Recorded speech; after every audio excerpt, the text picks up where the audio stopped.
اعوذ باللہ من الشیطان الرجیم، بسم اللہ الرحمن الرحیم۔ صاحب قرآن سلسلہ میں سوانح نبوی صلی اللہ علیہ وآلہ وسلم کے مطالعہ میں کل ہم نے پڑھا تھا شیب ابی طالب سے واپسی تک۔ آج ہم انشاءاللہ شیب ابی طالب سے واپسی کے بعد کے 3 سال، ذرا یہاں کو بیٹھے ایسے، بعد کے 3 سال، سن 10، سن 11 اور سن 12 نبوی کا مطالعہ کریں گے۔ سب سے پہلے حافظ تحور حرل تلاوت کلام پاک کریں گے۔ اعوذ باللہ من الشیطان الرجیم، بسم اللہ الرحمن الرحیم۔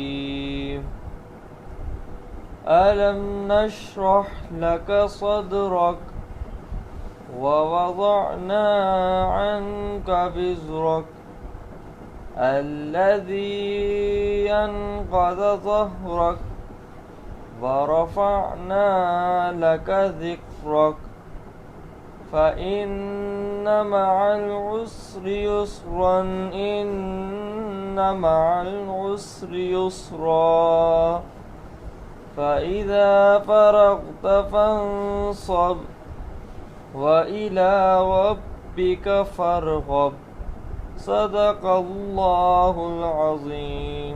جزاک اللہ، شاباش، ماشاءاللہ۔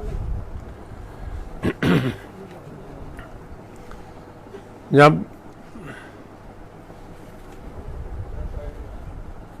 شیب ابی طالب سے واپس آ گئے رسول اللہ اپنے تمام خاندان اور مسلمانوں سمیت، وہ اس کے بعد آپ کے چچا ابو طالب جو آپ کے سرپرست تھے اور قبیلے کے سردار تھے، وہ 80 سال سے زیادہ عمر تھی اور کافی علیل تھے۔ ان کی علالت کے دوران قریش اکٹھے ہو کر پھر ان کے پاس آئے، 25 لوگوں کا وفد آیا اور وہاں ان کے پاس بیٹھ کے پھر رسول اللہ صلی اللہ علیہ وسلم کو بلوایا اور ان کے ساتھ بات کی۔ تو رسول اللہ نے انہیں کہا کہ جتنی آپ تجویزیں دے رہے ہیں اس کے مقابلے میں اگر تجویز دوں کہ آپ کلمہ کیا ہے، یعنی اشہد اللہ الہ الا اللہ کہہ دیں صرف اس پہ، اور وہ کہنے کا مقصد یہ تھا کہ اس پہ یقین کر لیں، اعلان کر دیں، تو آپ کو پوری دنیا میں عزت اور بڑائی بھی مل جائے گی اور اللہ تعالیٰ کے پاس بھی آپ سرخرو ہو جائیں گے۔ تو اس بات پر وہ پھر بڑھ بڑھ کرتے چلے گئے، جس کا پھر بعض سورۃ صاد کی پہلی آیات میں ذکر بھی ہوا کہ ان کا یہ رویہ ہے۔ یہ نبوت کا 10واں سال تھا اور یہ آپ کے لیے بہت دکھ اور غم کا سال ثابت ہوا۔ مشرکین کی طرف سے انکار اور دباؤ جاری تھا۔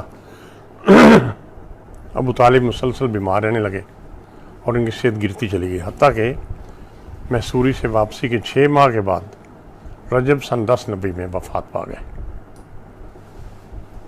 ابو طالب نے اسلام قبول کیے بغیر وفات پائی یا اسلام کا اعلان کیے بغیر وفات پائی۔ ان کے آخری وقت میں ان کے پاس سرداران قریش جمع تھے۔ رسول اللہ نے سب کے سامنے چچا کو اسلام کی دعوت دی، لیکن ان کے کسی جواب سے پہلے ایک سردار قریش بولا، ابو طالب کیا تم اپنے آبا کے دین سے پھر جاؤ گے؟ اب آپ نے جھک کر ابو طالب کے کان میں کہا کہ آہستہ سے قبول کر لیں، لیکن ابو طالب نے بآواز بلند کچھ نہیں کہا۔ رسول اللہ صلی اللہ علیہ وسلم کے دل کو بہت ملال رہا، دعائے مغفرت کرنے کو جی چاہتا، لیکن یہ تذبذب بھی کہ دعائے مغفرت کرنی چاہیے یا نہیں۔ اسی صورتحال کی بنا پر سورۃ توبہ کی آیت نمبر 113 نازل ہوئی۔ سورۃ توبہ نازل ہوئی کئی سال بعد، سن 9 ہجری میں مدینہ منورہ میں، لیکن یہ آیت جو اس موقع پر نازل ہوئی ہو چکی تھی، اس کو آپ نے سورۃ توبہ میں آیت نمبر 113 کے طور پر شامل کروایا۔ اس میں کہا گیا ہے کہ یعنی نبی اور اہل ایمان کے لیے یہ درست نہیں ہے کہ مشرکین کے لیے دعائے مغفرت کریں۔ اگرچہ وہ قرابت داری کیوں نہ ہو، جبکہ یہ واضح ہے کہ وہ لوگ جہنمی ہیں۔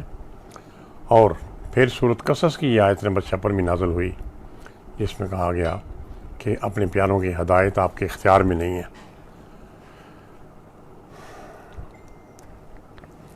شیب ابی طالب کی واپسی سے 6 ماہ بعد خواجہ ابو طالب کی وفات ہو گئی، اور ان کے جلد ہی بعد 3 دن یا 2 ماہ، یہ 2 مختلف روایات ملتی ہیں، 3 دن یا 2 ماہ بعد حضرت خدیجہ رضی اللہ تعالیٰ عنہا بھی داغ مفارقت دے گئیں۔ آپ کے دونوں غمخوار یکے بعد دیگرے وفات پا گئے، اور آپ اپنے محافظ سرپرست کے سایہ عاطفت کے علاوہ اپنی ہمدم و ہمدرد اہلیہ کے سہارے سے بھی محروم ہو گئے۔ چچا نے خم ٹھوک کر آپ کا ساتھ دیا اور تحفظ کیا تھا، اور دانا اہلیہ نے اپنی دولت، فراست اور ہمدردی سے آپ کو دین و دنیا کے کام میں ہمیشہ تقویت پہنچائی تھی۔ ان دونوں کے وفات سے آپ دشمنوں کے نرغہ میں تنہا رہ گئے۔ آپ صلی اللہ علیہ وآلہ وسلم نے اس سال کو ہمیشہ عام الحزن یعنی غم کا سال کہا، اور یہ سال تاریخ میں اسی نام سے یاد رکھا گیا۔ ذریعہ آپ 282 لکھ لو۔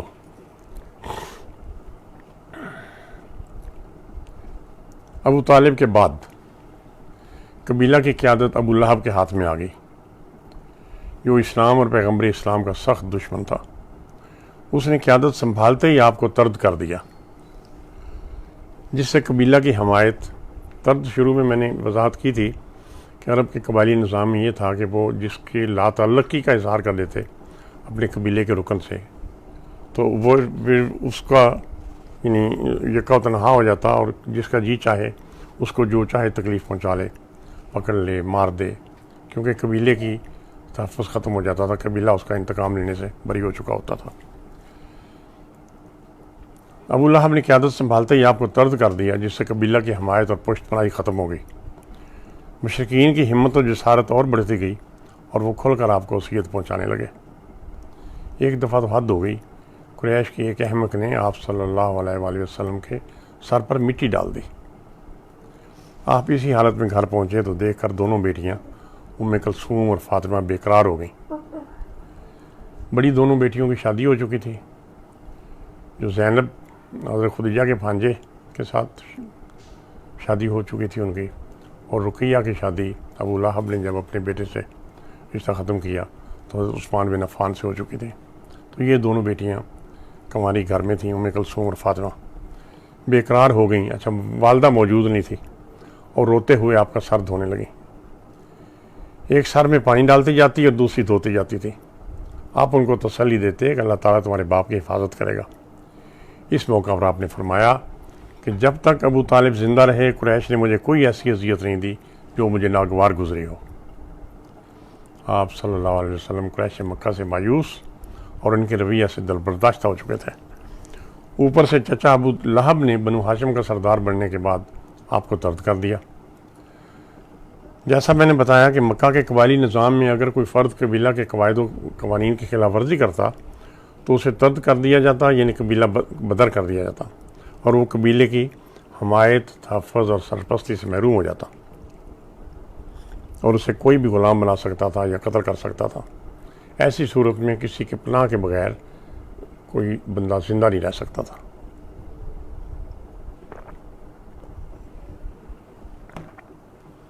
اسی طرح اگر کوئی خود قبیلہ سے نکل جاتا تو اسے بھی واپس مکہ میں داخل ہونے کے لیے کسی مقامی کی پناہ لینی پڑتی۔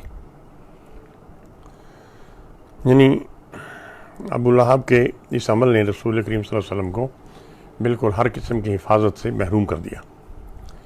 ابو لہب کا تھوڑا سا بتا دوں، اس کا اصل نام عبد العزیٰ تھا۔ آپ کا یہ چچا بہت خوشحال تاجر تھا اور آپ کا ہمسایہ بھی تھا، لیکن اس نے اور اس کی بیوی نے روز اول سے ہی اسلام کے خلاف نہایت درجہ کا عناد رکھا۔ جب اولین دعوت کے لیے آپ نے اپنے گھر بنو ہاشم کی دعوت کر کے بات کی تو تمسخر اڑا کر چلا گیا تھا۔ جب رسول اللہ نے حکم خداوندی کے تحت کوہ صفا پر چڑھ کر اعلان فرمایا تو فوراً تبلک یا سائر کہہ کر سب کو واپس لے گیا کہ بس اس لیے تو نے ہمیں اکٹھا کیا تھا کہ ہم لوگوں کو اور کوئی کام نہیں۔ رسول پاک کی 2 بیٹیاں اس کے 2 بیٹوں سے بیاہی ہوئی تھیں، اعلان نبوت کے بعد ان کو زبردستی رشتہ ختم کر کے باپ کے گھر بھجوا دیا۔ جب آپ کا دوسرا بیٹا عبداللہ بھی فوت ہو گیا، پہلا تو قاسم تھا نا، تو دوسرا پھر اس کے بعد عبداللہ پیدا ہوا، وہ بھی فوت ہو گیا، تو ابو لہب خوشی سے پھولا نہ سمایا اور گلی میں آ کر سب کو بتانے لگا کہ محمد ابتر یعنی بے اولاد ہی جائے گا۔ اب یہ عاص بن وائل سہمی اور یہ ابو لہب، یہ دونوں ابتر کہنے میں پیش تھے۔ اس دل شکنتانہ میں عاص بن وائل سہمی بھی ان کے ساتھ شامل ہو گیا۔ جب ابو طالب نے حضرت محمد صلی اللہ علیہ وسلم کے تحفظ کا اجتماعی عہد کرنے کے لیے سب بنو ہاشم اور بنو مطلب کو اکٹھا کیا تو بھی ابو لہب اس میں شریک نہ ہوا۔ جب مشرکین مکہ نے سب بنو ہاشم اور بنو مطلب کو مکہ سے بدر کر کے 3 سال کے لیے شیب ابی طالب میں پناہ گزین ہونے پر مجبور کیا تو یہ ابو لہب بنو ہاشم کے ساتھ نہیں گیا بلکہ مشرکین کا ساتھ دیا، اور محصوری کے دوران جب مکہ سے کوئی نیک دل انسان سامان خوراک پہنچانے کی کوشش کرتا تو پتہ لگنے پر ابو لہب ان اونٹوں کو دوسری طرف ہانک دیتا۔ رسول اللہ صلی اللہ علیہ وسلم حج کے موسم میں شیب ابی طالب سے باہر نکل کر تبلیغ فرماتے تو یہ آپ کے پیچھے رہتا اور لوگوں کو آپ سے بچنے کا کہتا پھرتا۔ اس کے اسی رویہ کی وجہ سے شیب ابی طالب کی محصوری کے دوران سورۃ لہب نازل ہوئی، جس کا یہ مستحق بھی تھا۔ اس کی موت بہت عبرتناک تھی۔ اس کے سر میں زخم یا طاعون کی وجہ سے، دونوں قسم کی روایات ہیں، لیکن اگر طاعون ہوتی تو اور لوگ بھی مرتے، جس کا کوئی ثبوت نہیں۔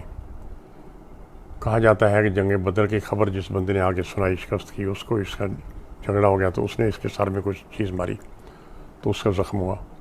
بہرحال ایسی شدید انفیکشن ہوئی کہ اس کے بدن سے شدید بو آنا شروع ہو گئی، کوئی پاس نہ آتا اور اکیلے چارپائی پر پڑے جان دے دی۔ مرنے کے بعد بھی تعفن کی وجہ سے 3 دن تک لاش گھر میں ہی پڑی رہی۔ بالآخر بو پھیلی تو لوگوں کے کہنے پر غلام گھسیٹ کر باہر لے گئے اور لاٹھیوں سے دھکیل کر ایک گڑھے میں ڈالا اور اوپر مٹی ڈال دی گئی۔ اب قریش مکہ سے مکمل مایوسی اور ابو لہب کی طرف سے قبیلہ بدر کر دینے کے اعلان کے بعد مایوس ہو کر حضور اکرم صلی اللہ علیہ وآلہ وسلم نے طائف کے قبائل کو تبلیغ کا ارادہ کیا اور کسی کو بھی اطلاع دیے بغیر اپنے منہ بولے بیٹے زید بن حارث کے ہمراہ طائف تشریف لے گئے۔ حجاز کی یہ جو پٹی ہے یہ اس طرح طویل ہے بحیرہ احمر کے ساتھ، ریڈ سی کے ساتھ، یا یوں کہہ لیجیے کہ اس کے مغربی ساحل کے ساتھ ساتھ۔ حجاز میں مکہ کے بعد طائف ہی بڑا شہر تھا۔ یہ مکہ سے تقریباً 85 کلومیٹر جنوب مشرق میں واقع ہے۔ آپ نے آنے جانے کا سفر شوال 10 نبوی مئی جون 619 میں صرف اپنے آزاد کردہ غلام حضرت زید بن حارث کے ہمراہ پیدل ہی کیا، 85 کلومیٹر کا سفر مئی جون میں۔ راستہ میں جس قبیلہ سے گزرتے وہاں اسلام کی دعوت دیتے۔ ویسے عربوں کا سفر کا طریقہ یہ تھا کہ رات کو سفر کرتے تو دن کو دھوپ شدید ہوتی یا گرمی ہوتی تو دن کو کہیں رک جاتے۔ راستہ میں جس قبیلہ میں رکتے وہاں دعوت دیتے، لیکن کسی نے دعوت قبول نہ کی۔ طائف 6200 فٹ بلندی پر واقع تھا۔ موسم ٹھنڈا اور آب و ہوا بہت اچھی تھی۔ معیشت، زراعت، کھجور کے باغات اور تجارت کی وجہ سے بہت مستحکم تھی۔ آپ صلی اللہ علیہ وسلم وہاں پہنچے تو آپ کو امید تھی کہ وہ لوگ بات سمجھ جائیں گے، آپ کو پناہ دے دیں گے اور قریش مکہ کے مقابلہ میں آپ کی مدد کو تیار ہو جائیں گے، لیکن وہاں کے رؤساء نے بھی کان نہ دھرا بلکہ بہت مایوس کیا۔ آپ ایک ایک سردار کے پاس تشریف لے گئے اور اسلام کی دعوت دی، لیکن 10 دن وہاں رہنے اور کوشش کرنے کے باوجود نہ کسی نے آپ کو پناہ دی، نہ کوئی آپ کی مدد کو تیار ہوا، بلکہ آپ کو مزید اذیت ہی ملی۔ مکہ کے لوگوں نے تو آپ کا حیا اور لحاظ رکھا تھا، لیکن ان بدبختوں نے وہ بھی ملحوظ نہیں رکھا، اور آخری دن آپ صلی اللہ علیہ وسلم جن 3 بھائیوں سے ملے انہوں نے تو نہ صرف بے رخی سے انکار کر دیا بلکہ وہ باش لڑکوں کو آپ کے پیچھے لگا دیا کہ اس کو شہر سے باہر نکال کے آئیں۔ وہ لڑکے شور مچاتے ہوئے آپ کا تعاقب کرتے اور پتھر پھینکتے آئے، جن میں سے کچھ پتھر آپ کو اس طرح لگے کہ آپ کا خون جاری ہو کر جوتوں میں آ گیا۔ ایک دفعہ حضرت عائشہ صدیقہ نے بعد میں آپ سے پوچھا کہ کیا احد سے زیادہ تکلیف بھی آپ نے کبھی دیکھی ہے؟ تو رسول اللہ نے فرمایا تھا کہ ہاں، طائف میں مجھے اس سے بھی زیادہ تکلیف اور دکھ دیا گیا۔ جنگ احد میں آپ خود بھی زخمی ہوئے تھے، آپ کے دانت ٹوٹ گئے تھے، اور 72 سے 85 تک مختلف تعداد روایات میں ملتی ہے، اتنے صحابہ کرام بھی شہید ہو گئے تھے، جن میں آپ کے ہم عمر، دودھ شریک اور پیارے دوست خالہ زاد بھائی اور سگے چچا حضرت حمزہ بھی شامل تھے۔ لیکن اس سے بھی انہوں نے کہا کہ مجھے طائف میں زیادہ دکھ پہنچا۔ طائف سے 3 میل باہر آنے کے بعد ایک باغ ملا تو وہاں انگور کی ایک گھنی بیل کے نیچے بیٹھ گئے اور یہ دعا فرمائی، یا اللہ، میں تیرے حضور میں اپنی کمزوری، بے بسی اور لوگوں کی نظروں میں بے قدری کا شکوہ کرتا ہوں۔ یا ارحم الراحمین، تو ہی کمزوروں کا اور میرا رب ہے، مجھے کس کے حوالے کر رہا ہے؟ کیا کسی بیگانے کا جو میرے ساتھ تندی سے پیش آئے، یا کسی دشمن کے جس کو تو نے میرے معاملے کا اختیار دے دیا ہے؟ اگر تو مجھ سے ناراض نہیں ہے تو مجھے کوئی پرواہ نہیں، لیکن تیری عافیت میں میرے لیے زیادہ سکھ ہے۔ میں تیرے چہرے کے اس نور کی پناہ چاہتا ہوں جس سے تاریکیاں روشن ہو گئیں اور جس سے دنیا و آخرت کے معاملات درست ہوئے، کہ تو میرے ساتھ ناراض ہو یا تیرا غصہ مجھ پر نازل ہو، میں تیری پناہ چاہتا ہوں۔ مجھے تیری ہی رضا مطلوب ہے، یہاں تک کہ تو خوش ہو جائے۔ تیرے بغیر کسی کا زور اور طاقت نہیں۔ کتنی عاجزی اور بے بسی کی دعا ہے۔ باغ کے مالک نے دیکھا تو اپنے عیسائی غلام کو بھیجا کہ آپ کو کھانے کے لیے کچھ انگور دے دے۔ اس کو تو نہیں پتہ کون تھے، لیکن یہ کہ مسافر ہے، بیٹھا ہوا ہے، ماندہ حال۔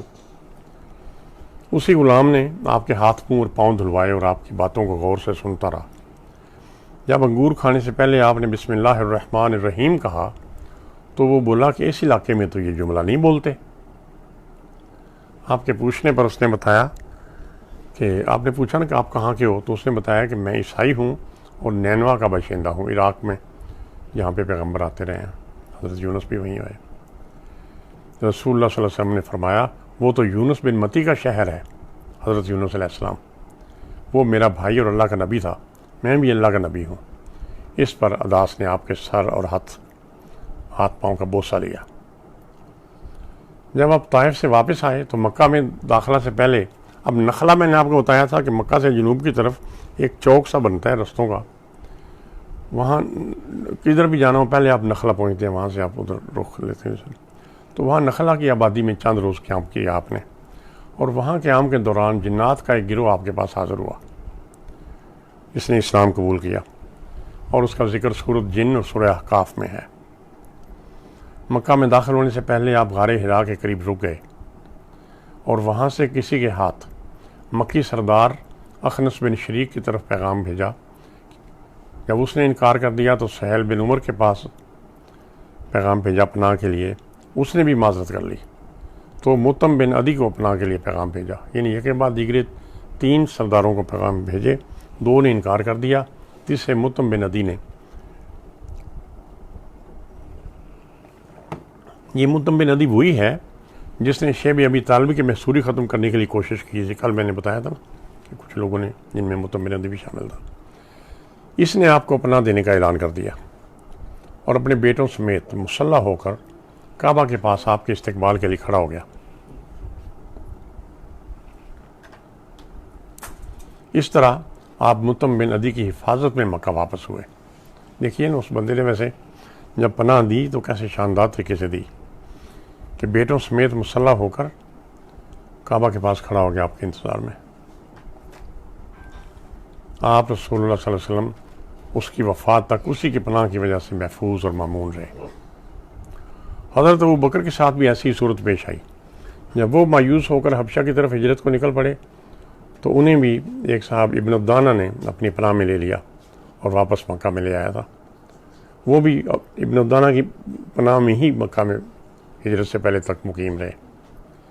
مکہ واپسی کے بعد تبلیغ و ارشاد اور مشرکین کی طرف سے کفر کا سلسلہ جاری رہا۔ ہاں جی، وقفہ کر لیں۔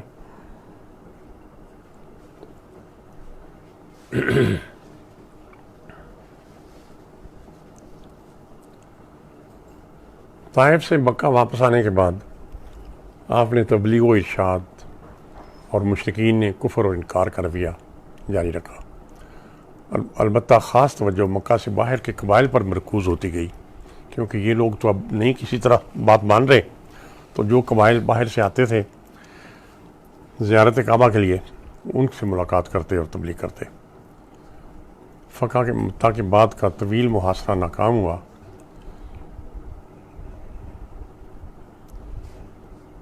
طائف کا محاصرہ کیا گیا نا فتح مکہ کے بعد، تو یہ ابھی تو ہم پہلے کی بات کر رہے ہیں نا، ہجرت سے بھی پہلے کی، اور مکہ مقیم جب آپ طائف میں پناہ لینے گئے اور نہیں ملی۔ ہاں بیٹی، تو توجہ اس طرح ذرا ہل جاتی ہے نا، کافی ایکٹیویٹی ہوئی ہے ماشاءاللہ۔ مکہ واپس آنے کے بعد بھی ان کفار نے مخالفت کا سلسلہ جاری رکھا، تو آپ نے جو باہر سے آنے کے بعد قبائل ہوتے تھے ان میں تبلیغ کا سلسلہ جاری رکھا، آتے جاتے مسافروں کو اور مختلف قبیلوں میں جا کر ان کو تبلیغ جاری رکھی۔ انہی دنوں حکایات لقمان کا ایک عالم، میں نے آپ کو بتایا تھا کہ حکایات لقمان باقاعدہ محاورے کے طور پہ معاشرے میں ایک دوسرے کو سنائی جاتی تھی، اور لکھنے پڑھنے کا رواج تو بہت کم تھا، تو ہم نے بھی بچپن میں ایسا ماحول دیکھا ہے کہ کسی بندے کو ہیر یاد ہے تو وہ بیٹھ کے سنا رہا ہے اور باقی لوگ سن رہے ہیں۔ تو انہی دنوں حکایت لقمان کے ایک عالم سوید بن ثابت نے آپ کی دعوت پر اسلام قبول کر لیا، لیکن اس کے قبیلہ والوں نے اس کو قتل کر دیا۔ یہ حالات تھے۔ شوال سن 10 نبوی میں، یعنی رمضان کے بعد جو مہینہ آتا ہے، آپ محرم میں واپس آئے تو شوال میں جا کر آپ کی اہلیہ حضرت خدیجہ الکبریٰ کی وفات کے بعد 2 جوان بیٹیاں آپ کے گھر تھیں، یعنی شوال میں آپ نے حضرت سودا سے رضی اللہ تعالیٰ عنہ سے نکاح کیا۔ حضرت خدیجہ الکبریٰ کی وفات کے بعد 2 جوان بیٹیاں ام کلثوم اور فاطمہ گھر میں تھیں، اس لیے آپ نے شوال سن 10 نبوی میں حضرت سودا بن زمعہ سے نکاح کر لیا۔ یہ بالکل ابتدائی مسلمانوں میں سے مسلمان ہوئی تھیں، اور جو دوسرا گروپ ہجرت کر کے حبشہ گیا تھا اس میں اپنے شوہر کے ہمراہ حبشہ میں ہجرت کر گئی تھی۔ ان کے شوہر حبشہ میں وفات پا گئے تو اس کے بعد بیوہ ہو کر یہ مکہ میں مقیم تھی۔ رسول اللہ صلی اللہ علیہ وسلم نے ان سے نکاح کر لیا۔ حضرت عائشہ صدیقہ سے نکاح اگلے سال 1 سال بعد شوال سن 11 نبوی میں ہوا۔ رشتہ کی تجویز لے کر جو خاتون آئی تھیں انہوں نے حضرت سودا کے علاوہ حضرت عائشہ کی بات بھی کی، جس پر آپ نے حیرت سے فرمایا کہ وہ تو ابھی چھوٹی ہے، لیکن وہ بولی کہ چھوٹی ہے تو کیا بڑی ہو جائے گی۔ اس پر آپ نے فرمایا کہ اچھا بات کر کے دیکھ لو۔ اس عورت نے حضرت ابوبکر صدیق رضی اللہ تعالیٰ عنہ سے بات کی تو انہوں نے اپنی اہلیہ کے ساتھ مشورہ کرنے کے بعد خوشی خوشی ہاں کر دی۔ اس طرح حضرت سودا سے نکاح کے 1 سال بعد شوال 11 نبوی میں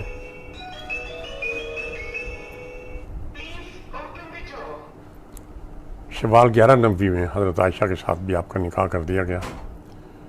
وہ اس وقت تک ابھی گڑیوں سے کھیلتی تھیں اور کم عمری کی وجہ سے اپنے والد حضرت ابوبکر صدیق کے گھر میں ہی مقیم رہیں، اور 3 سال بعد مدینہ منورہ میں جا کر رخصتی ہوئی جب بڑی ہو گئی۔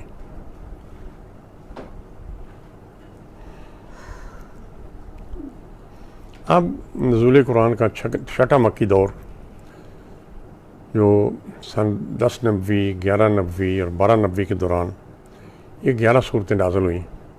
یہ دور انتہائی سختی کا دور تھا، قبائل پر بھی اثر نہیں ہو رہا تھا، طائف سے بھی مایوسی ہوئی تھی، اور اس دور میں سورۃ صاد جس کی پہلی آیات میں نے آپ کو بتایا تھا کہ جب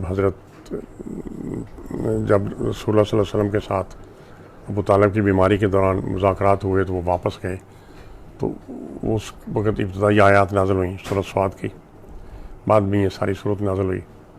سورۃ احقاف، سورۃ جن، بنی اسرائیل جس کو سورۃ الاسراء بھی کہتے ہیں، سورۃ یونس، سورۃ ہود، سورۃ یوسف، سورۃ رعد، سورۃ النحل، سورہ حجر اور سورۃ ابراہیم نازل ہوئی۔ اب ان کے مضامین اور تھوڑا سا ان کے کنٹینٹ میں آپ کو فرق محسوس ہوگا کہ اس سے پہلے کے دور کی چھوٹی چھوٹی ادبی قسم کی آیات یا کچھ تماثیل، مثالیں ماضی سے، ماضی کے اقوام سے، ماضی کے انبیاء سے. اب آپ ذرا ملاحظہ کیجئے، سورۃ صاد 10 نبی بھی نازل ہوئی. جب ابو طالب مرض وفات میں مبتلا تھے اسی وقت شروع ہوئی نازل ہونی. اس کا موضوع توحید، رسالت اور آخرت پر ایمان کی دعوت ہے اور کافروں کی ضد پر سخت تنقید اور اس کے نتیجے میں ہلاکت کی دھمکی ہے. مختلف انبیاء، حضرت داؤد، حضرت سلیمان، حضرت ایوب علیہ السلام اور چند دیگر انبیاء کے خدمات اور بلند کردار کا تذکرہ ہے. مشرکین مکہ کی اس حیرت کا ذکر ہے کہ محمد نے کئی خداؤں کے بجائے صرف ایک خدا بنا لیا ہے، اور یہ کہ ہم کو چھوڑ کے صرف محمد پر ہی قرآن کیوں نازل کیا گیا. اسی ایڈے ایڈے چودھری مر گئے سا. پرانی امتوں کے مشرکین کا انجام بتایا گیا ہے جو نبیوں کے جھٹلانے اور سرکشی کی وجہ سے عذاب کا شکار ہوئے. یہ جو ان کا رد عمل تھا نا آخری ملاقات میں، اس کے بعد نازل ہوئی نا، اور اس کے بعد رسول اللہ کو صبر کی تلقین ہے. اور فرمایا گیا ہے کہ حضرت داؤد کو یاد کرو، جو دینی طاقت بھی تھی، جن کے پاس دنیاوی طاقت بھی تھی. اس کے باوجود حضرت داؤد علیہ السلام ایک دن روزہ رکھتے اور ایک دن چھوڑتے، آدھی رات سوتے اور آدھی رات عبادت کرتے. حضرت داؤد علیہ السلام ایک بڑی سلطنت کا بادشاہ ہونے کے ساتھ ساتھ ایک جلیل القدر نبی بھی تھے، اور ان کی آواز میں ایسا سحر تھا کہ جب وہ زبور کی تلاوت کرتے تو یعنی محاورے کے طور پہ یہ کہتے ہیں کہ پرندے فضا میں رک جاتے. ساتھ ساتھ حضرت سلیمان علیہ السلام کا بھی ذکر کیا گیا، جن کی سلطنت اپنے باپ کی سلطنت سے بھی زیادہ مضبوط اور شان و شوکت کی حامل تھی. انبیاء بنی اسرائیل میں سے سب سے بڑا امیر کبیر لاڈلا بادشاہ جو ہے نا، جس کو باپ نے وراثت میں ایک مضبوط حکومت دی اور اس کے بعد 40 سال خود حکومت کی، حضرت سلیمان علیہ السلام کی بڑی شان و شوکت والی زندگی تھی. یہ جو یہودی ہیں انہیں سلیمان بادشاہ کہتے ہیں، ہم لوگ انہیں حضرت سلیمان علیہ السلام اللہ کا نبی مانتے ہیں. حضرت سلیمان کا حکم جنات پر، ہوا پر بھی چلتا تھا. پھر حضرت ایوب کا ذکر ہے، جن پر آزمائش آئی تو بہت بڑی دولت، ثروت، اموال، باغات، بحال حویلیاں سب ختم ہو گئے، خود بیمار ہو گئے. اس کے باوجود انہوں نے صبر اور شکر کا وہ اعلیٰ نمونہ دکھایا کہ اللہ تعالیٰ نے آپ کے لیے صابر، نعم العبد اور اواب کے خطابات استعمال کیے. بالآخر آزمائش ختم ہوئی اور اللہ تعالیٰ نے پہلے سے بھی زیادہ نواز دیا. باقی انبیاء کرام کا ذکر کر کے حکم دیا گیا ہے کہ اے پیغمبر کہہ دو کہ میں تم سے اس کا کوئی صلہ نہیں مانگتا، نہ میں بناوٹ کرتا ہوں. یہ قرآن تو پوری دنیا کے لیے نصیحت ہے اور تم کو اس کا حال کچھ عرصہ بعد معلوم ہو جائے گا. اس کے بعد 2 صورتیں نازل ہوئی ایسی جن میں جنوں کا تذکرہ ہے، جنہوں نے طائف سے واپسی پر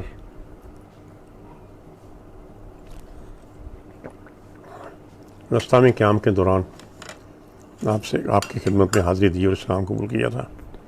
احقاف کا مطلب ہے وادیاں، وہ وادیوں میں تھے رستے میں. یہ ہجرت مدینہ سے 3 سال پہلے شوال 10 نبی میں جب طائف سے آپ واپس آ رہے تھے تو نخلا کے مقام پر سورۃ احقاف نازل ہوئی. سورۃ جن بھی اسی وقت نازل ہوئی تھی. اس کا مضمون یہ ہے کہ قوم عاد کے انجام سے عبرت حاصل کرو اور توحید پرست جنات کی طرح تم بھی قرآن کے دائی بن جاؤ. انہوں نے عقل آ گئی تو انہوں نہیں آندی. اس میں تنزیل قرآن کا مقصد بیان کیا گیا ہے. اچھا، مشرکین مکہ توحید خالقیت کے تو خیر قائل تھے ہی، ان سے توحید الوہیت، توحید عبادت اور توحید دعا کا مطالبہ کیا گیا. یہ دیکھیے نا، یہ تو مانتے تھے کہ اللہ نے پیدا کیا ہے، لیکن انہیں کہا گیا کہ آپ عبادت بھی صرف اکیلے کی کیا کریں اور اختیارات بھی اکیلے کے مانیں اور دعا بھی صرف اکیلے سے کیا کریں. پھر مختلف مثالیں دے کر ایک ایماندار اور شریعت پر پابند لڑکے، نیک لڑکے کی کہانی بیان کی گئی ہے جو جب جوان ہوا تو 3 دعائیں کرتا ہے. وہ پہلی دعا کرتا ہے، یا اللہ مجھے شکر ادا کرنے کی توفیق دے. دوسری دعا کرتا ہے کہ مجھے ایسے اعمال کی توفیق دے جن سے تو راضی ہو جائے. اور تیسری دعا یہ کرتا ہے کہ مجھے جنت کی حقدار نیک اولاد نصیب کر. اور دوسری کہانی ایک ایسے بدبخت نوجوان کی بیان کی گئی ہے جسے والدین ایمان کی دعوت دیتے ہیں تو وہ تکبر سے کہتا ہے کہ آپ مجھے کہتے ہیں کہ مرنے کے بعد بھی مجھے زمین سے نکال لیا جائے گا۔ اتنی دنیا مر چکی ہے آج تک، ان میں سے کسی کو میں نے زندہ ہوتے نہیں دیکھا۔ تو فرمایا گیا ہے کہ دونوں قسم کے لوگوں کو اپنا اپنا بدلہ مل جائے گا۔ اس کے بعد قوم عاد کا بتایا گیا کہ جب بادل چھا گئے تو بڑے خوش ہوئے کہ اب بارش آ رہی ہے، لیکن وہ تو دراصل ان کی بغاوت اور سرکشی کی سزا تھی۔ لمبے ترنگے مضبوط لوگ ہوا میں یوں اڑتے پھرتے تھے جیسے تنکے ہوں۔ یہ قصہ سنا کر اہل مکہ کو ڈرایا گیا ہے تم ان سے زیادہ طاقتور تو نہیں ہو۔ پھر کہا گیا ہے کہ جو پہلی دفعہ پیدا کر سکتا ہے وہ دوبارہ بھی پیدا کر سکتا ہے۔ سمجھانے کی طریقے تھے، کبھی ڈرا کر سمجھایا، کبھی دلیل دے کر سمجھایا، کبھی مثال دے کر سمجھایا۔ پھر سورۃ جن نازل ہوئی جس میں ایک خاص نقطہ یہ ہے کہ نفع نقصان صرف اللہ کے ہاتھ میں ہے۔ یہ بھی نخلا کے مقام پر قیام کے دوران ہی نازل ہوئی اس صورت کے ساتھ ہی۔ اس کا مضمون جن ہے اور کہا گیا ہے کہ وہ بھی اپنے اعمال کے لیے جواب دہ ہوں گے۔ اب جنوں کی دنیا الگ ہے، انسانوں کی دنیا الگ ہے، آپس میں کوئی انٹریکشن نہیں، لیکن جیسا کہ رسول اللہ صلی اللہ علیہ وسلم کو رحمۃ للعالمین کہا گیا کہ وہ جتنے بھی عالم ہیں جنات کے انسانوں کے، ہمارے علم میں جو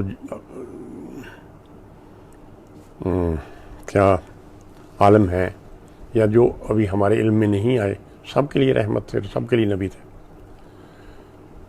تو بہرحال بتایا گیا ہے کہ جن بھی اپنے اعمال کے لیے جواب دہ ہوں گے، اور یہ کہ کلی علم اور اختیار صرف اللہ تعالیٰ کی ذات کے پاس ہے۔ رسول پاک نہ کسی کو نفع نقصان پہنچا سکتے ہیں، نہ کسی کو نفع پہنچا سکتے ہیں، نہ نقصان پہنچا سکتے ہیں۔ آپ سن 10 نبی میں بہت غمگین تھے، طائف سے بھی بدسلوکی ہوئی، چچا فوت ہو گئے، حضرت خدیجہ الکبریٰ فوت ہو گئیں۔ تو اس ماحول میں جنہوں نے جب اسلام قبول کیا تو یہ تازہ ہوا کا ایک جھونکا تھا، اس سے آپ کی طبیعت میں کچھ سہارا آیا۔ قرآن کے بارے میں سخت متعصبانہ رویہ رکھنے والے مشرکین مکہ کو غیرت دلائی گئی، پرتاثیر انداز میں توحید کی دعوت دوبارہ دی گئی، اور منصب رسالت کی وضاحت کی گئی ہے۔ سورۃ جن بتاتی ہے کہ جنات میں بھی ہر قسم کے جن ہیں، انسانوں کی طرح اچھے بھی، برے بھی، کافر بھی، مسلمان بھی، ظالم بھی، رحم دل بھی۔ انہیں بھی آزادی اختیار حاصل ہے ہماری طرح، چاہیں تو اچھے عمل کریں، چاہیں تو برے کریں، اور وہ بھی اپنے اعمال کی جواب دہ ہیں، اور جنت میں یا دوزخ میں جائیں گے۔ واضح کیا گیا ہے کہ کلی علم اور کلی اختیار صرف اللہ کے پاس ہے۔ کچھ لوگوں کا یہ تھا ایک وہم، جیسے نا رسمی طور پہ باتیں مشہور ہوتی ہیں کہ جی اس کے قبضے میں جن ہے، وہ بات معلوم کر کے لا سکتا ہے۔ تو بار بار اس صورت میں یہ بتایا گیا ہے کہ علم اور اختیار صرف اللہ کے پاس ہے۔ کوئی جن نہ تو آپ کو کوئی معلومات لا کے دے سکتا ہے، نہ کوئی جن آپ کا کام کر سکتا ہے۔ اختیارات بھی صرف اللہ کے پاس ہیں۔ رسول اللہ کو تو وحی سے کچھ باتیں بتائی جاتی ہیں بس۔ یہ دو اصول اس میں، اب آخری آیت پھر یہی ہے کہ رسول اللہ نہ نفع پہنچا سکتے ہیں کسی کو، نہ نقصان پہنچا سکتے ہیں۔ یعنی یہ رسول اللہ کے بارے میں کہا جا رہا ہے سورۃ یاسین میں، آیت نمبر 20، 21، 22 اور 23 میں۔ میں حیران ہوں، آپ کو ایک میں بات واقعہ سناتا ہوں، وقت تو لگے گا، لیکن ایک پرابلم کے لیے کسی مدد کی ضرورت ہوئی تو ہمارے ایک مہربان رشتہ دار ہمیں سلطان باؤ کے دربار پر لے گئے کہ ان کے جو گدی نشین ہیں ان کے پاس چلتے ہیں تو بات کرتے ہیں۔ تو میرا خالص دنیاداری کا کام تھا، تو مجھے معلوم تھا کہ وہ بااثر لوگ ہیں۔ وہاں گئے تو رستے میں میں نے پھر فکر مندی کا اظہار کیا کہ مسئلہ اللہ کرے حل ہو جائے۔ تو بھائی جی کہنے لگے، وہ ہمارے بڑے مہربان کزن تھے، آپ کے امی جی کے براہ راست کزن تھے، اور ہم سے کافی بڑے تھے۔ انہوں نے ہمارے ساتھ بہت اچھا سلوک اور بہت اچھی مہربان رہے ہمارے ساتھ ساری عمر۔ اچھا، وہ کہنے لگے جی حضور کرم فرمان گے۔ میں کہا جی اللہ کرے ہو جائے کام۔ کہنے لگے حضور کرم فرمان گے۔ تو میں نے ڈرتے ڈرتے کہا کہ بھائی جی حضور صلی اللہ علیہ وسلم نے کی کرم فرمانا ہے، کرم تو اللہ تعالیٰ ہی فرمائے، تو میری حیرت کی انتہا نہیں رہی جب مجھے یہ پتہ چلا کہ حضور سے ان کی مراد حضور نبی کریم صلی اللہ علیہ وسلم نہیں تھا، بلکہ وہ حضور تھے جن کے خدمت میں ہم حاضر ہونے جا رہے تھے، گدی نشین پیر صاحب۔ یعنی یہ عقائد جو ہیں یہ کس طرح کیا کہا جائے ان کے بارے میں۔ یہاں پہ واضح طور پہ قرآن حکیم بتا رہا ہے کہ کوئی جن آپ کو کہیں کا علم نہیں مہیا کر سکتا، کسی جن کے پاس ایسا اختیار نہیں کہ آپ کا کوئی کام کر لے، حتیٰ کہ رسول اللہ کو بھی صرف اتنا پتہ ہے جتنا وحی سے ان کو کچھ بتا دیا جاتا ہے۔ اور رسول اللہ صلی اللہ علیہ وسلم، اس کی آخری آیات 4، رسول اللہ صلی اللہ علیہ وسلم نفع یا نقصان پہنچانے کا اختیار ان کے پاس نہیں ہے، وہ سب اللہ تعالیٰ نے اپنے پاس رکھا ہے۔ یہ ہے یعنی توحید میں اس بات پر ایمان بہت ضروری ہے کہ ہمارا دل یہ بات ماننے پہ بہت گھبراتا ہے کہ حضور صلی اللہ علیہ وسلم کا ہم کس طرح کہہ دیں کہ وہ نہیں کر سکتے، لیکن کام اللہ تعالیٰ کرے۔ ہم حضور کی اطاعت، رسول اللہ کا آپ یہ فرماتے رہے قرآن شریف میں بار بار، اطیعوا اللہ و اطیعوا الرسول، اللہ کا حکم مانو، اور اس کا طریقہ یہ ہے کہ جو نبی کہتے جاتے ہیں وہ کرتے جاؤ۔ بہرحال یہ تو ضمنی بات تھی۔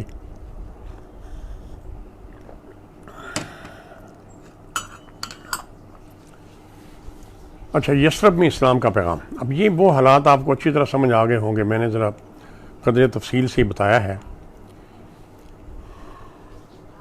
شیب ابی طالب سے واپس آ کر مایوسی، مسائل، طائف جا کر ان لوگوں کو قائل کرنے کی کوشش، وہاں سے ناکامی، پھر مکہ میں پناہ کسی کی لے کر داخل ہونا، کہاں خود ایک معزز محترم شہری اور بڑے قبیلے کے رکن، اور کہاں پناہ کسی کی لے کر داخل ہونا، پھر مختلف قبائل میں کوششیں کی اور ناکامی۔ تو ان حالات میں آپ کی توجہ بیرون مکہ کے قبائل کی طرف ہو گئی تھی۔ حج پر آنے والے قبائل کو تبلیغ فرماتے، ان میں سے سب سے اچھا اثر یثرب کے عرب قبائل پر ہوا۔ یثرب کے دونوں نبتی عرب، دیکھیے عربوں میں ایک تھا نبت اور دوسرے تھے، جو ان نبت کی اولاد میں سے جو تھے یہ سب نبتی عرب تھے جو یمن میں بھی آباد تھے۔ اور دو نبتی قبائل اوس اور خزرج کے آبا، ان کے آبا و اجداد اس وقت یمن سے آ کر یہاں آباد ہو گئے تھے، یعنی یثرب میں، جب وہاں کا وہ ڈیم ٹوٹ گیا تھا، سد ارم نامی ڈیم، اور اس سے بڑا سیلاب آیا اور زمینیں فصلیں تباہ ہو گئیں۔ یہ میں آپ کو یمن کے سلسلے میں بھی بتا چکا ہوں۔ اس سے پہلے ان عربوں کے یثرب میں جا کر آباد ہونے سے صدیوں پہلے یہودی یہاں آباد تھے، اور ان کے 21 قبیلے بن چکے تھے۔ دور دور تک یہودیوں کی بستیاں تھیں اور وہ نہایت مالدار تھے۔ انہوں نے تورات کی تعلیم کے لیے مدارس قائم کر رکھے تھے، اور یہودیوں میں یہ عقیدہ بھی عام تھا کہ ایک پیغمبر ابھی آنے والا ہے۔ ان کی دیکھا دیکھی اوس اور خزرج بھی اس تصور سے آشنا ہو چکے تھے کہ ایک پیغمبر آنے والا ہے۔ یہ دونوں عرب قبائل یہود کے حلیف رہے، لیکن ان کی اپنی آبادی بھی اب کافی بڑھ گئی تھی۔ چنانچہ اوس اور خزرج نے یثرب میں اور یثرب کے آس پاس اپنے کئی چھوٹے چھوٹے قلعے بنا لیے تھے۔ یعنی جب ایسے ہم ان کا بات کرتے ہیں تو یوں لگتا ہے جیسے کوئی ایک محلہ ہوگا اس کا، ایک محلہ ہوگا خزرج کا۔ یعنی یہ دونوں قبائل کے کئی چھوٹے چھوٹے قلعے موجود تھے، اور یہود ان کے ساتھ معاہدہ توڑ چکے تھے اپنی۔ اوس اور خزرج خود تو ایک عرصہ تک متحد رہے، لیکن پھر ان میں بھی خانہ جنگیاں شروع ہو گئیں، اور یہودی ان کی خانہ جنگیوں کو بڑھاوا دیتے، اور سخت لڑائیوں میں ان کے بڑے بڑے سورما قتل ہو گئے۔ ہجرت سے کچھ عرصہ قبل یہاں پر ایک بڑی لڑائی ہوئی جس کا نام جنگ بعاث ہے۔ اس نے دونوں قبائل کو ادموا کر کے رکھ دیا۔ تو ان دونوں قبائل نے، اوس و خزرج نے، قریش مکہ سے جا کر درخواست کی کہ آپ ہمیں اپنا حلیف بنا لیں تاکہ ہمیں کچھ قبائلی طاقت میسر آ جائے، لیکن ابو جہل کی اکڑ کی وجہ سے یہ معاملہ درم برم ہو گیا۔ تو اس طرح جو مشرکین، سرداران مشرکین سے مکہ کے، اب مکہ میں داخلے سے تو کوئی روک سکتا تھا کیونکہ وہ تو سب کے لیے تھا، اور حرام مہینوں میں تو کوئی رستے میں رکاوٹ بھی کسی قسم کی کھڑی نہیں کر سکتا تھا۔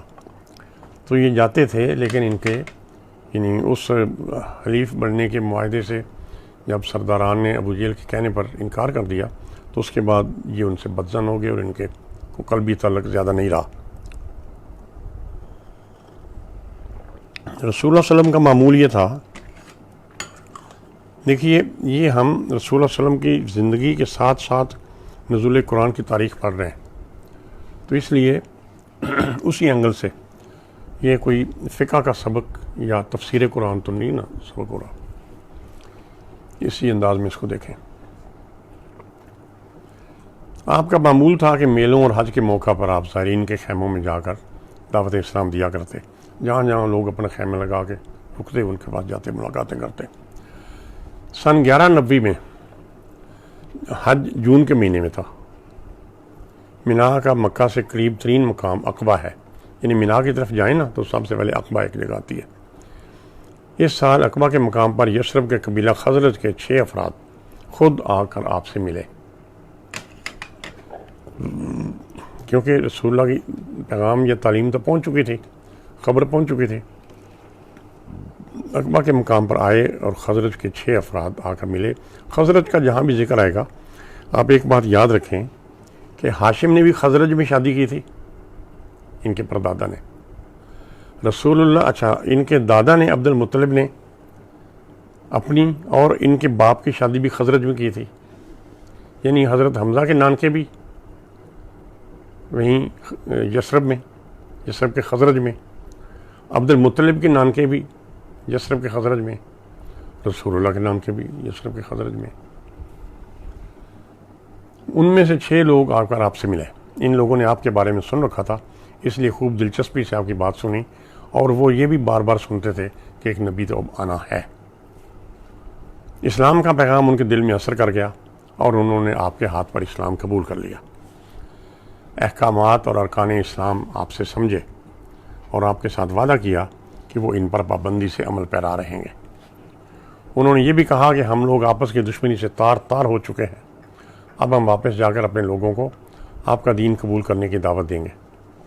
عین ممکن ہے آپ کے پیغام کی برکت سے اللہ ہم میں اتحاد پیدا کر دے۔ یعنی فیکٹرز بھی ہوتے ہیں نا، ہر سچویشن کے، ہر زمانے کے فیکٹرز ہوتے ہیں۔ ان 6 لوگوں نے واپس جا کر یثرب کے لوگوں کو اسلام کا پیغام دینا شروع کر دیا۔ یہ ہے جون 1190، یعنی یا ذی الحج 1190۔ اچھا، انصار یثرب، یہ 6 بندے انصار ہو گئے نا رسول اللہ، اور پہلی بیعت عقبہ سن 1190۔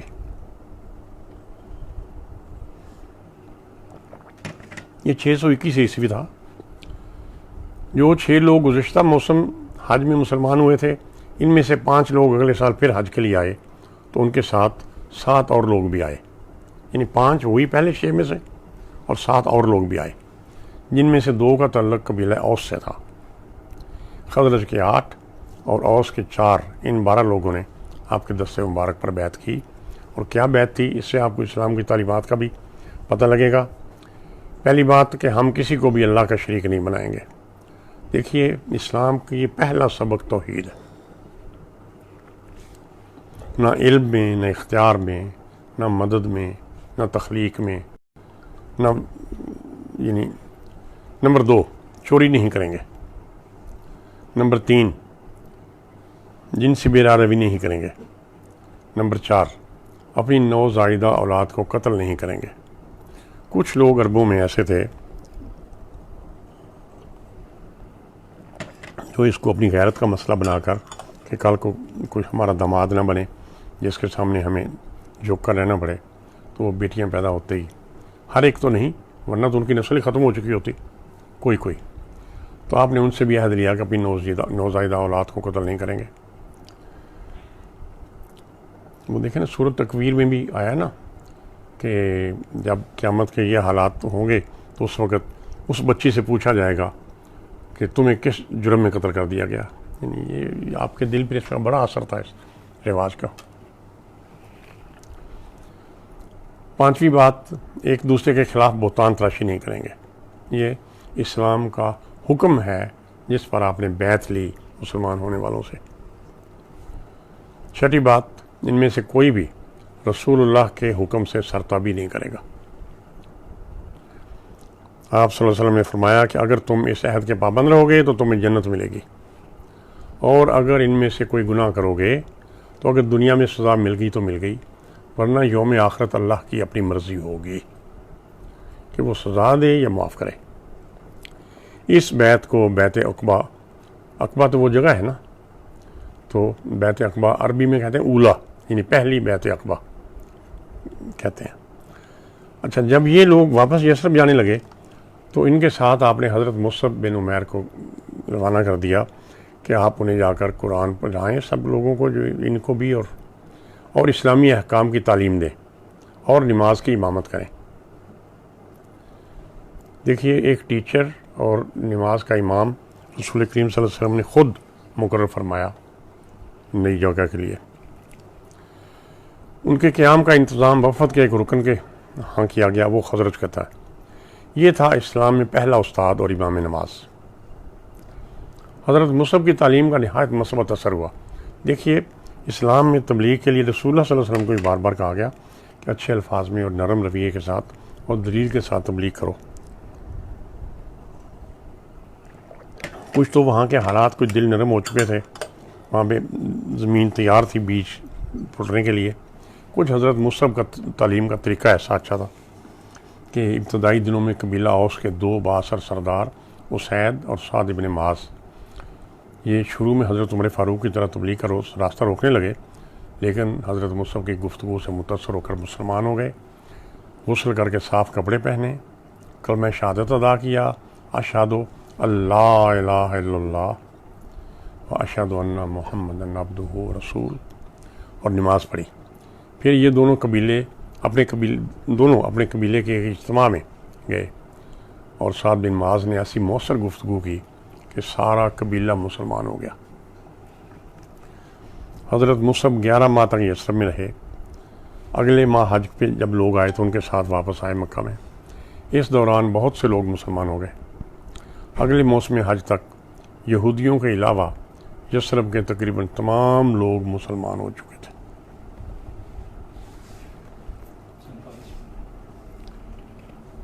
پہلی بیعت عقبہ کرنے والے 12 لوگوں نے آپ کو یثرب کے حالات سے بھی آگاہ کیا تھا کہ مدینہ کے یہودی اور عرب قبائل کے درمیان ایک بادشاہ کے انتخاب کی تجویز آج کل زیر غور ہے، اور اس پر بھرپور اختلاف بھی پیدا ہو چکا ہے۔ ایک سنار نے تاج بنانے کے لیے خزرج کے سرکردہ آدمی عبداللہ بن ابی کے سر کا ماپ بھی لے لیا ہے۔ عبداللہ بن ابی بھی آپ کے ننیال کے قبیلے خزرج کا ہی رکن تھا۔ اس کے سر کا ماپ بھی لے لیا ایک سنار نے کہ تاج بنا لوں، لیکن مدینہ کے مختلف گروہ اس پر متفق نہیں ہیں، اور یہ متبادل تجویز سامنے آ چکی ہے کہ کیوں نہ بادشاہ کے بجائے اللہ کے پیغمبر کو براہ راست منتخب کر لیں۔ یہ بات رسول اللہ کو بتائی گئی دوسری بیعت عقبہ میں۔ محمد صلی اللہ علیہ وسلم قریش میں سے ہیں، یثرب کے ہی نواسہ ہیں، ان کے والد اور والدہ کی قبریں بھی یثرب کے قریب ہی ہیں، اور خود اللہ کے پیغمبر ہیں۔ اس لیے اہل یثرب یہ سوچ رہے ہیں کہ اختلاف رفع کرنے کے لیے آپ کو دعوت دیں، کیونکہ وہ جانتے ہیں کہ پیغمبر کو بادشاہ پر فضیلت ہے۔ یہودی اگرچہ اسلام قبول کرنے پر آمادہ نہیں تھے، تاہم وہ بھی امن کی خاطر حضرت محمد صلی اللہ علیہ وسلم کو یثرب لانے کی تجویز سے متفق تھے۔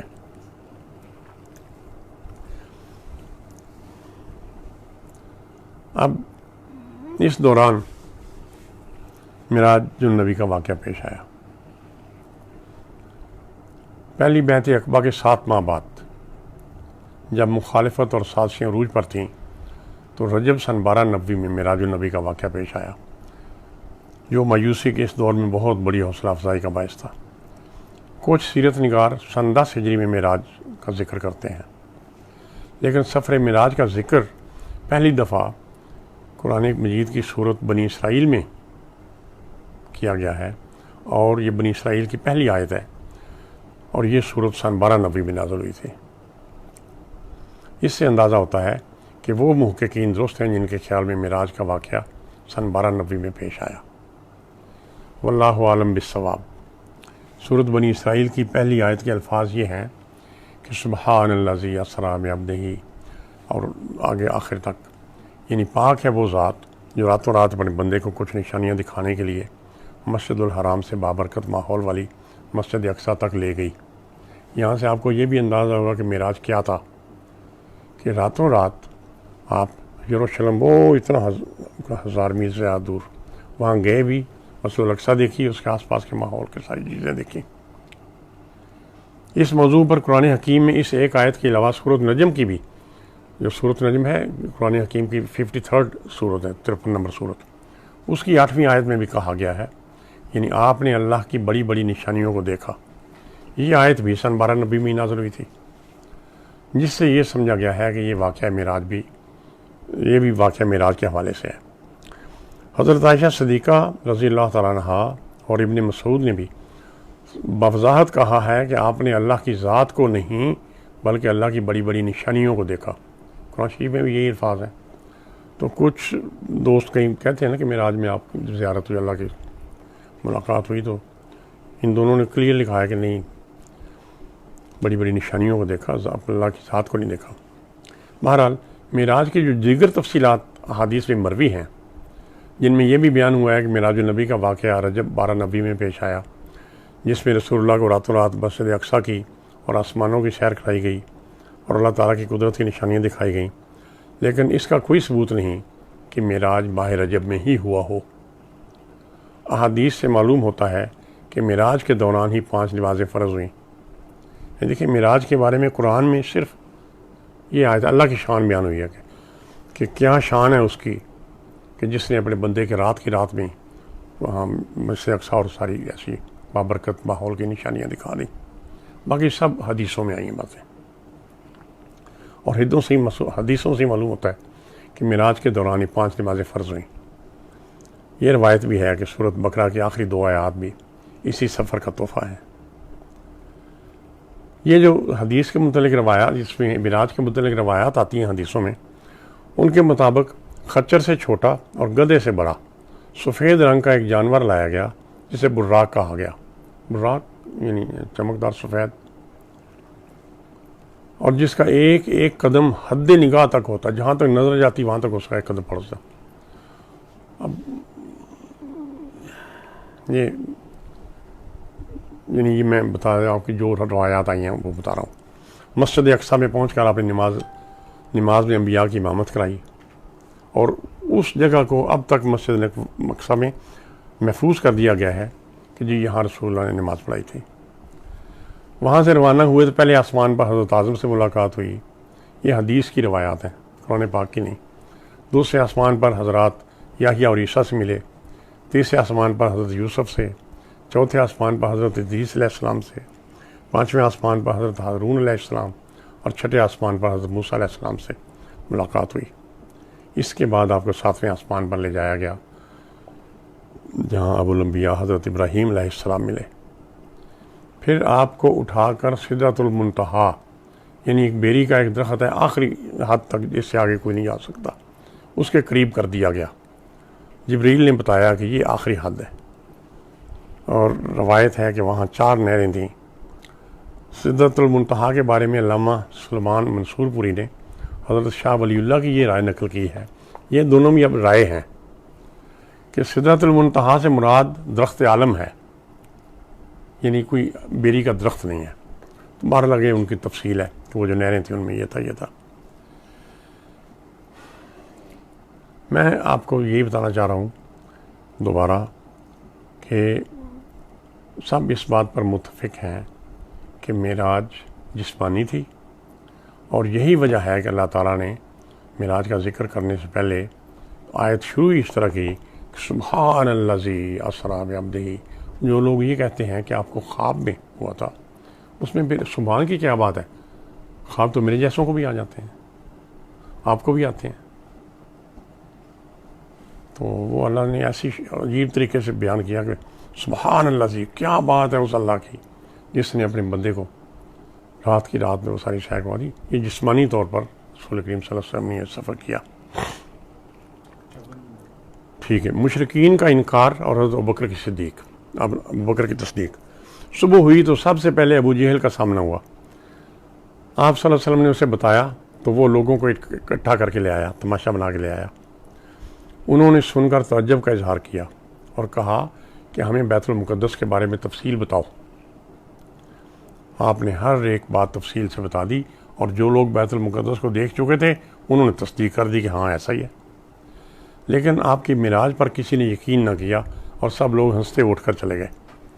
کچھ لوگ دوڑے دوڑے حضرت ابوبکر کے پاس گئے اور کہا کچھ سنا تم نے؟ تمہارا دوست کہہ رہا ہے کہ میں رات کی رات میں بیت المقدس کی سیر کر کے آ گیا ہوں۔ حضرت ابوبکر صدیق رضی اللہ تعالیٰ عنہ نے بلا توقف کہا کہ اگر محمد نے کہا ہے تو بالکل سچ ہے۔ اس تصدیق کے بعد سے حضرت ابوبکر کو صدیق کے لقب سے رسول پاک صلی اللہ علیہ وسلم نے ملقب کیا۔ معراج النبی رسول اللہ صلی اللہ علیہ وسلم کے لیے نہایت حوصلہ افزائی کا باعث تھی، اور یہ اشارہ تھا کہ دعوت توحید کا ایک نیا دور شروع ہونے والا ہے۔ اسلام کو تمام انبیاء کے مذاہب پر فوقیت ملنے والی ہے، اور عنقریب تمام ادیان پر غالب آنے والا ہے۔ صدق اللہ العظیم۔ کل انشاءاللہ تعالی ہم سورۃ بنی اسرائیل سے مطالعہ شروع کریں گے، اور پھر آخر میں ان 4 صورتوں کا مطالعہ کریں گے جو ہجرت سے بالکل عین پہلے نازل ہوئیں۔ اور اب آپ نے دیکھا کہ ایک تو صورتوں کا سائز، صورتوں کے مضامین کا مزاج اور لہجہ، اس میں آپ کو تبدیلی بتدریج نظر آتی جا رہی ہے۔ دعا کروائیں گے۔